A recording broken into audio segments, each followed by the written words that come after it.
Today I'm going to go over the cardboard relief sculpture project. I'd like you to make note of the icons that you see on this page. At the very bottom, you have a person holding a paintbrush. This indicates that you will make art and that you'll also be photographing this artwork.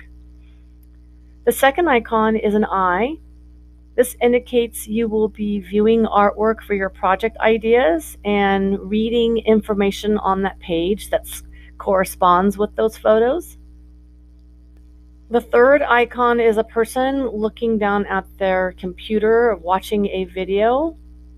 This indicates that you will watch a video on this slide and that this information that you learn in the video will help you write any written work. And also learning techniques. The fourth icon is a reading icon. This indicates that you will read an article. There will most likely be a link that you will select, and it'll take you to that article. And the final icon is a person at a computer typing, and this indicates that you'll be either typing notes or responding to questions on that particular slide. Also, I want to point that you can point out that you can quickly click on these blue links here, and it will take you to the slide, various different slides where you'll be doing various different activities. So if you want to just jump to the very end, you can click right here on slide 16 and it'll take you to the very end of this particular Google Slides project. All right, so the first thing we're going to do is look at artwork. And you will note that as we look at this artwork, that some of the elements and principles of design have been pointed out for you. And we'll be going into that a little bit later. But I wanted to highlight how these examples also demonstrate the elements and principles of design that will be covered in this project. So this is just going to be you looking at the artwork and reading. So we are going to be creating a relief. And if you look here, you can see lots of different possible project ideas. We will be providing you with construction paper, and the main goal of this project is to create emphasis, some type of focal point that your eyes go to first. You can also create textures through manipulation of the cardboard. So if you look here, you can see that you can actually peel back the cardboard to reveal the corrugated fiber that is in the middle of cardboard. You can use a cardboard box.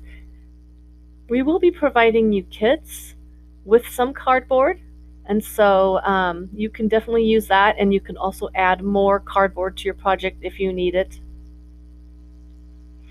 So as you look at this here, you can see lots of wonderful corrugated examples. That is a technique that you might want to use for your project. So you'll be peeling back the layers to expose those ridges in the cardboard.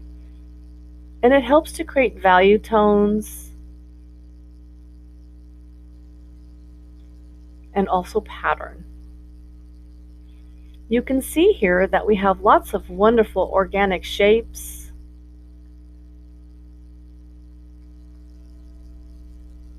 And the artwork has emphasis.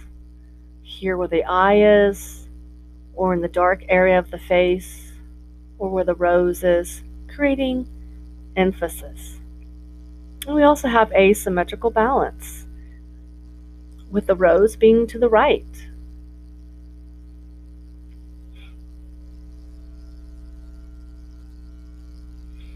Another option is a cardboard collage. You can use all kinds of different materials to make a collage. We will be providing you cardboard, a magazine, and some colored construction paper, but you can use anything you want. You could use cereal boxes or a net that might hold fruit. Oftentimes it will hold avocados. You can use really anything to make a cardboard collage.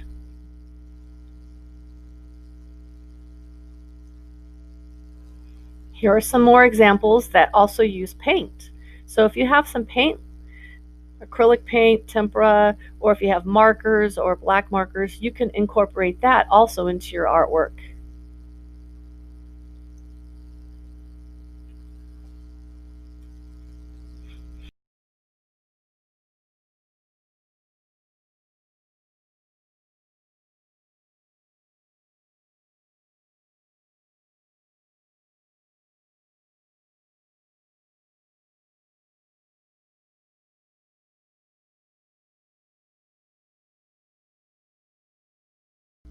We're going to learn about the history of relief and some of this technique's most famous locations.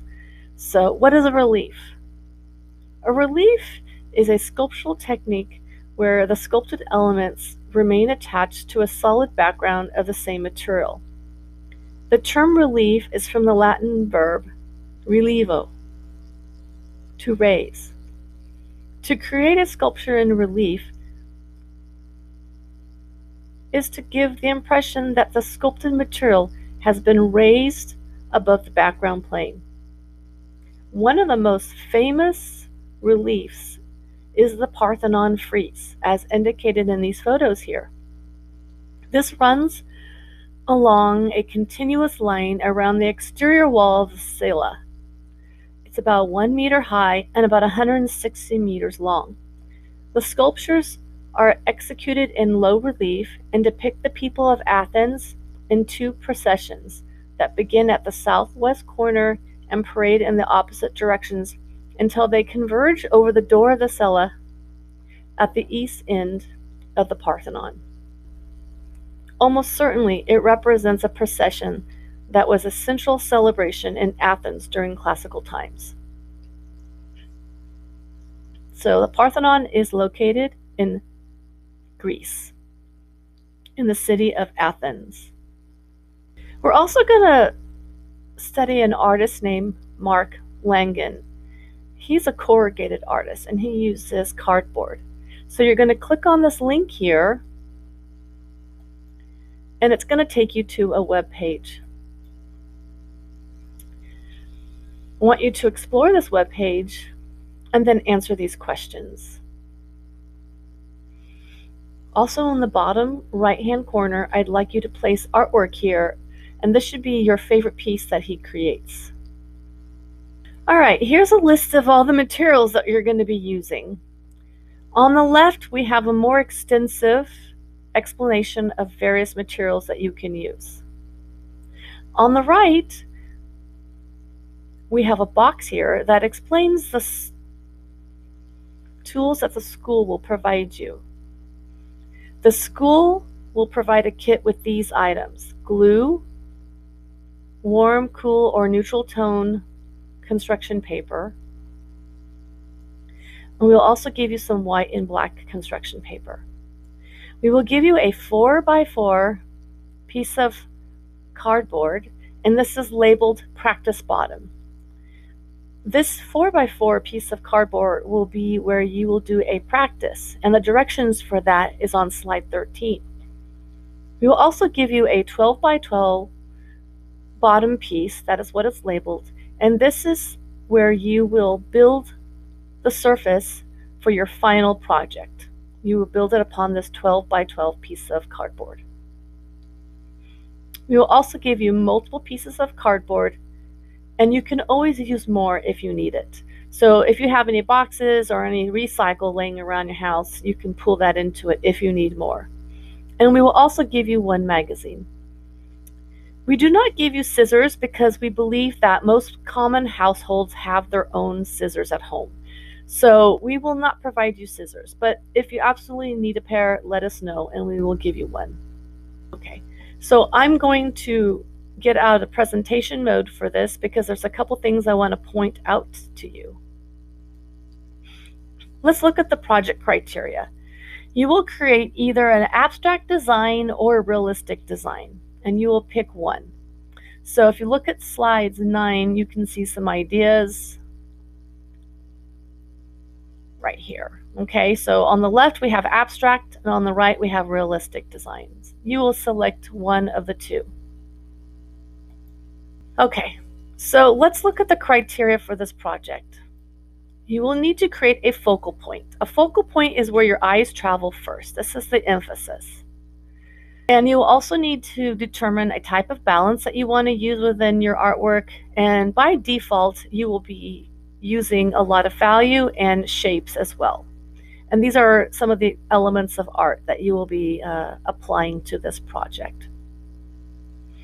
So if we look over here on the right, we see that the moon is our focal point. That's where our eyes travel first.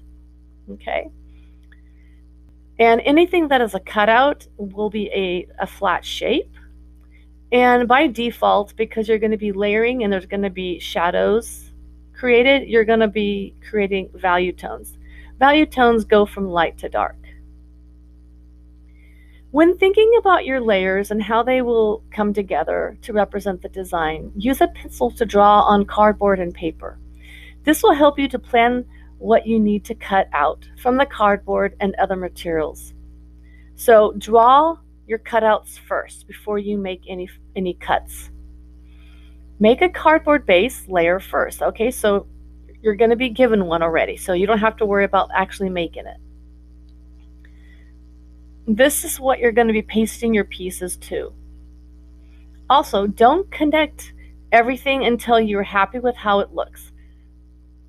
You're going to want to cut out everything, layer it all, kind of check your composition, figure out how you want everything to go and how the different layers are going to be placed on top of each other. Once that's done, then you can glue everything down. You will need to use at least 3 layers. Okay, so if we look at this example here, we have our background piece, which is the beginning layer, and then we have some mountain shapes that are overlapping, and that's our middle ground, and then we have our foreground, which is the front. So we have multiple layers here. We actually have more than 3. We have 1, 2, 3, 4, 5, and 6 layers. Okay, you need to have a minimum of 3, but most likely you will have more than 3. This helps to make the project more interesting because it creates more depth. It also becomes a little confusing, so make sure that your layers really make sense. This example over here is a beautiful example, but you can't really make out what's the first or second or third or even fourth or fifth layer. Using a magazine, do not cut out recognizable items such as a face or object. Okay, so you are only to use colors, patterns, or value tones that you see in the magazine. And what you're going to do is cut out shapes from those different colors, patterns, or value tones that will then create something else. So if we look at this example over here, we have a yellow flower that was created with various value tones of yellow from a magazine, and then the little petals were cut out and then folded in half to kind of give it a 3-dimensional effect. And then also we have a pattern of green and white that were cut into small kind of thin vines to kind of represent vines of a plant. Okay, moving on. So we know that you're going to either be doing an abstract design or a realistic design. Make sure you take a look at the rubric to see what is a really high score and what are low scores. Make sure you read this rubric, okay? We have 4 different items that we're going to be grading you on: criteria, creativity and theme, craftsmanship, and finally effort. So please read this rubric. All right, on this slide we have various videos that you're going to want to click on, and they will show you various techniques. Okay, so if you go and click on this right here, it'll take you to a video to make a cardboard relief, okay? So all of these videos are very different, and depending upon the type of project you make, the video will help to determine which one you should use. Let's go back 1 second. Let me make sure I didn't skip anything. Okay, so you definitely want to watch these videos and figure out which technique you want to use for your project. All right, so then you're also going to do an experimentation before you start anything, and you're going to experiment with various techniques. And I have a list of the techniques here, as well as little photos to kind of show you what it looks like. So here are your directions for your project. You're going to have a little piece. It's about 4 inches by 4 inches, and it's labeled practice bottom. You're going to use that little piece to just build up the surface. You need to have at least 3 layers, and I want you to use a combination of materials, so cardboard, maybe some color, maybe some corrugated cardboard, maybe some magazine clippings or something. And you're going to practice some of these techniques over here, and you're going to create a piece that has a focal point. So this is a very small project that you're just going to practice some of these techniques with. And then you're going to photograph it, you're going to place it in the slides, and then you're going to explain the techniques that you used. All right, so now it's time to research a project idea for your final project. So you're going to use this critical investigation to research some ideas. Remember, you're going to either create an abstract or a realistic design. You're going to go and do image searches online, and you're going to place a photo of your inspirations here in these dark blue boxes. I want you to explain your ideas. I want you to either choose an abstract or realistic design and then explain some of your ideas. I want you to identify at least 3 techniques that you will use in your project.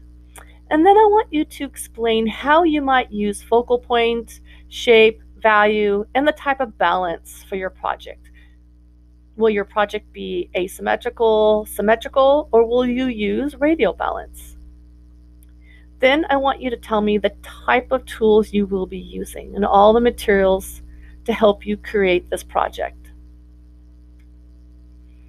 All right, so now you're ready to start making your project once you have it planned out. So this is where you're going to document the process of making your project. Okay, so week 1, you should be about 1/3 of the way done at the end of week 1. And you want to take a photograph of it and place it here in this box, in this purple box. So what is 1/3 of the way done? Well, you should have your background completed with mini cutouts. So you might want to prep your background, right? You might want to paint it. You might want to put some different value tones down. You want, with maybe using possible paper bags or different value tones, you might want to just glue that to the background and then maybe have a few cutouts of cardboard that you've started. Maybe some sketches, okay? So that's about 1/3 of the way done. Week 2, at the end of the week, you should be about 2/3 of the way done. So that means that your background is done, you've got most of your cutouts, you're kind of laying everything out. You haven't attached anything, but you're almost done. And then your final picture, which will be number 3, everything will be attached. You'll have everything glued down, and you'll be holding your project and taking a photo with your project. Now, during these weeks, we are going to be giving you some feedback, and we'll just place it right here in the comments. We'll give you some feedback, and hopefully you will make note of that feedback and then make some improvements. Now, if you don't get any feedback, it means that you're doing well. Or if you don't get any feedback, it means that you didn't do the assignment on time to get the feedback. So making sure that you complete these progress images when they're due is extremely crucial in order to get feedback. All right, the final slide is your critique reflection. And you are going to go to number 1 and answer these questions. You're going to want to look back at the rubric, which is on slides 10 and 11, and you want to justify each of your scores. So that means you need to make a comment as to why you feel you deserve that grade. You're going to grade yourself for creativity and theme, craftsmanship, criteria, and effort. Give yourself a score. Also, you need to take a final close-up picture of your finished project. Make sure you use the lighting setup that you use for your soap project, okay?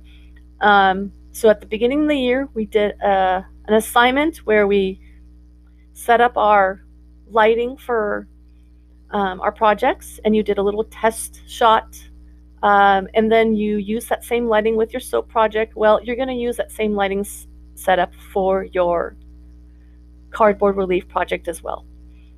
Then let's go to questions 2 and 3, and you're going to answer those questions. So question number 2 is, I want you to reflect on your skills that you learned, the techniques, and your process. How did you make this artwork? What could have you done better? Think about what you could have improved on. And think about the steps you took. I want you to just list all of that here. And then also, what is the meaning behind the work? Who or what influenced your project? So what was your inspiration? Was it somebody? Was it something in society? Was it a person? Artwork always has some type of influence. And so I'd like you to explain where your inspiration came from.